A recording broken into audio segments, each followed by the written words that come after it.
Hello students, welcome to our YouTube channel. पिछली video में हमने सीखा था फोर्स एंड न्यूटन के लॉज के बारे में और हमने न्यूटन के लॉज को बाय डेफिनेशन समझा। अब उन डेफिनेशन से क्या क्वेश्चन आ सकते हैं हम उनको प्रैक्टिस करेंगे। तो चलो स्टार्ट करते हैं।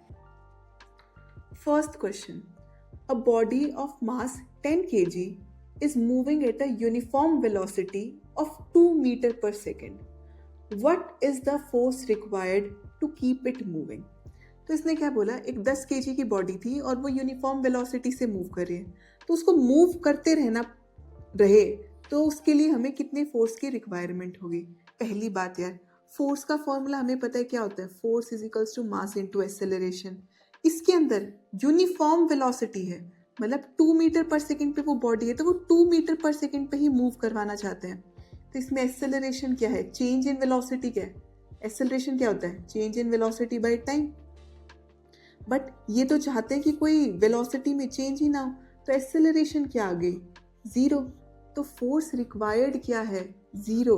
अगर कोई बॉडी रेस्ट पे है और वो रेस्ट पे ही रहना चाहती है तो भी फोर्स रिक्वायरमेंट जीरो है। अगर कोई बॉडी यूनिफॉर्म मोशन में है तो फोर्स रिक्वायर्ड क्या है, उस यूनिफॉर्म मोशन को कंटिन्यू करने के लिए भी zero.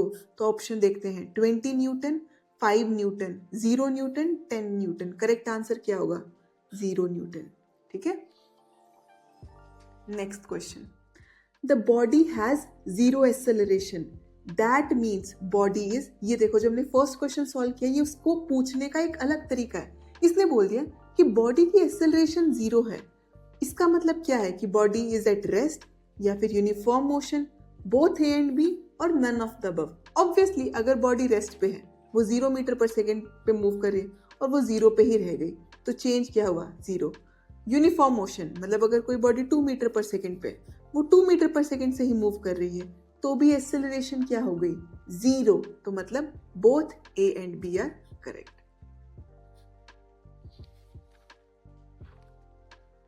Next question, if the body is at rest or in uniform motion, that means net force on the body is, ये देखो यार, ये 3 क्वेश्चन एक ही चीज पूछ रहे हैं बट अलग अलग तरीके से, तो समझो इनको भी। इसने बोला एक बॉडी रेस्ट पे है या फिर वो बॉडी यूनिफॉर्म मोशन पे है, इसका मतलब उस बॉडी पे कितना फोर्स लग रहा है। फोर्स का फॉर्मूला हमको पता है, मास इनटू एक्सेलरेशन। अगर बॉडी रेस्ट पे है तो भी एक्सेलरेशन जीरो है।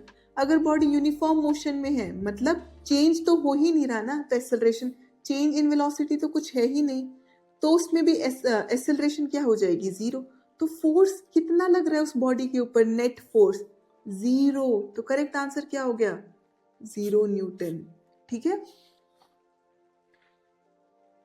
Momentum is a scalar quantity, vector quantity, always a unit vector. तुम्हें यूनिट वेक्टर याद है ना क्या है, यूनिट वेक्टर वो है जिसका मैग्नीट्यूड 1 है और एक उसकी स्पेसिफाइड डायरेक्शन है, या फिर नन ऑफ द अबव। पहले तो बता मोमेंटम का फॉर्मूला क्या होता है। मोमेंटम होता है मास इनटू वेलोसिटी। मास क्या है, एक स्केलर क्वांटिटी। वेलोसिटी क्या है, एक वेक्टर क्वांटिटी।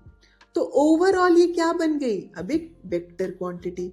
क्या इसका मैग्नीट्यूड हमेशा 1 रहता है, नहीं, इसका मैग्नीट्यूड तो चेंज होता रहता है ना, तो मतलब ये यूनिट वेक्टर तो नहीं है, बट ये एक वेक्टर क्वांटिटी है, it is not a scalar quantity, hence B is the correct option. In force is equals to mass into acceleration, A is the acceleration of centre of mass, centre of gravity, both A and B, none of the above. तो तुम यार ये याद रखना, जो ये formula है ना, इसमें एक्सेलरेशन सेंटर ऑफ मास की एक्सेलरेशन होता है, बट कई केसेस ऐसे हो सकते हैं जिसमें सेंटर ऑफ मास और centre of gravity CG same हो, उस केस में हाँ ये दोनों ऑप्शन हो सकते हैं। बट किसी केस में अगर सेंटर ऑफ मास अलग है, सीजी अलग है, उस केस में जो सेंटर ऑफ मास की एक्सेलरेशन होती है वो तुम्हें इस फॉर्मूले में रखनी है। तो correct answer is centre of mass. The motion of a particle of mass m is described bye, ठीक है, ut plus half gt square. What is the force acting on the particle, UmG, mg, u square mg या mg by u। तो देखो यार, उसने तुमको displacement या फिर उसका मोशन दे दिया, तो तुमको पता है वेलोसिटी क्या होगी, dy बाई dt, है ना। तो रख लो d by dt of ut plus half gt square, है ना। इसका डिफ्रेंसिएशन करो, ut का डिफ्रेंसिएशन क्या हो जाएगा, u प्लस gt स्क्वायर में हाफ g तो कांस्टेंट ऐसे रह जाएगा, t स्क्वायर का डिफ्रेंसिएशन क्या हो जाएगा 2t, 2 से 2 कट हो गया, तो ये क्या आ गया u प्लस gt। ठीक है, अब तुम्हें पता है एक्सेलरेशन क्या होती है, dv बाई dt, तो अब इसको कर दो d by dt of u plus gt। u में t का तो कोई फैक्टर ही नहीं है, तो क्या हो जाएगा डिफरेंशिएशन 0। gt का differentiation with respect to t क्या हो जाएगा g, तो इक्वल टू g। तो तुम्हें पता चला acceleration is equals to g है।